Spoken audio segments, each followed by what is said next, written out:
जाणार आहोत। उद्धव ठाकरे पोहोचलेले आहेत मतदान केंद्रावर आणि मतदान करून ते आलेले आहेत आणि आता ते या दृश्यांमध्ये आपल्याला पाहायला मिळतात। लाईव्ह दृश्य आहेत। उद्धव ठाकरे मतदान करून आलेले आहेत। त्यांच्यासोबत आदित्य ठाकरे, रश्मी ठाकरे देखील आपल्याला दिसतात।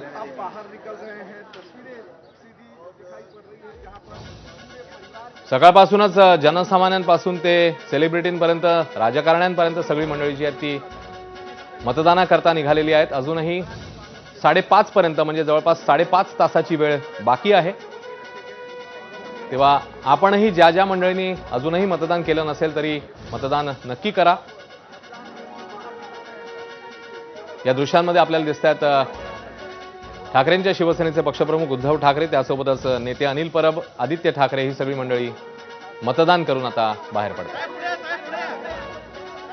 वेदांत नेब या संदर्भातले अधिक अपडेट देतील। वेदांत, त्यामुळे आपण बघतोय उद्धव ठाकरे सहपरिवार मतदानाचा हक्क त्यांनी बजावलेला आहे। आपण बघतोय उद्धव ठाकरे, रश्मी ठाकरे, आदित्य ठाकरे, तेजस ठाकरे, त्यांच्यासोबत अनिल परब आपल्याला पाहायला मिळतात आणि मतदान केल्याचं सगळं ठाकरे दाखवतात। आपण बघितलं की उद्धव ठाकरेंसाठी ही प्रतिष्ठेची खरं तर मुंबई महापालिकेची निवडणूक आहे आणि त्यामुळे सगळा प्रचार केल्यानंतर आज जेव्हा मतदानाची आपण बघतोय की उद्धव ठाकरे माध्यमांना प्रतिक्रिया देतात।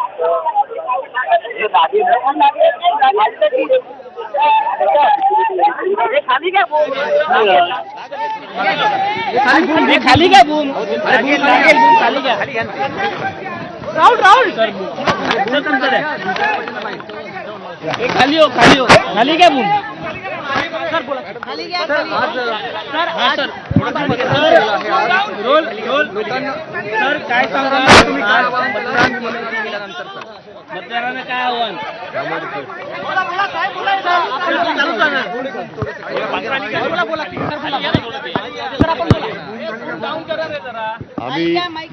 आम्ही सर्व कुटुंबियांनी एकत्रितपणाने मतदान केलेलं आहे।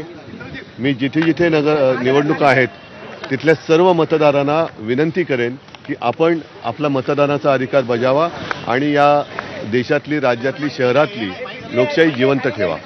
त्याचबरोबर आणखी एका गोष्टीचं मला वैषम्य वाटते की सकाळपासून मला वेगवेगळ्या ठिकाणातून, मुंबईतून आणि इतर शहरातून पण फोन येत आहेत। निवडणूक याद्यांचा गोंधळ आहेच, नावं वगळली जात आहेत, इथली तिथे जात आहेत, गोंधळ काय संपत नाही आहे। शाईसुद्धा काही ठिकाणाची मला कळवण्यात आलं की वोटावरची शाई पुसली जाते। मला असं वाटतं निवडणूक आयुक्त हे पगार कसला घेतात ह्याचाही आता खुलासा झाला पाहिजे आणि निवडणूक आयुक्तांवरती एक बंधन पाहिजे की 365 दिवस आता या तर 4 वर्ष म्हणजे एकूण पाहिलं तर महापालिका निवडणुका, मुंबईची महापालिका निवडणुकी 9 वर्षांनी होते। मग 9 वर्ष जे निवडणूक आयुक्त आणि त्यांचा कर्मचारी वर्ग काय करत होता, आता रोज निवडणूक आयुक्तांना सुद्धा त्यांच्या साईटवरती आज त्यांनी काय केलं हे सांगणं बंधनकारक केलं पाहिजे। अन्यथा राजकीय पक्षांचे कार्यकर्ते निवडणूक आयुक्तांच्या कार्यालयात रोज बसवले गेले पाहिजेत की जेणेकरून आम्हाला सुद्धा कळेल की रोज हे जे काय आता दादागिरी चालते यांची निवडणूक काळामध्ये, हे दादागिरी किंवा ही भाई लोक हे वर्षभर आणि निवडणुका नसते त्यावेळेला काय करतात। हा निवडणुकीचा किंवा याद्यांचा गोळ हा ताबडतोब थांबवला गेला पाहिजे, नाहीतर निवडणूक आयुक्तांवरती कारवाई झाली पाहिजे।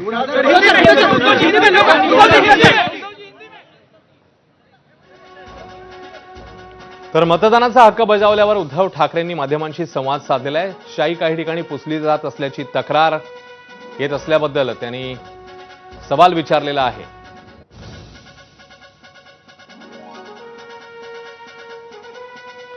दरम्यान शाई पुसली जात असल्याच्या आरोपांची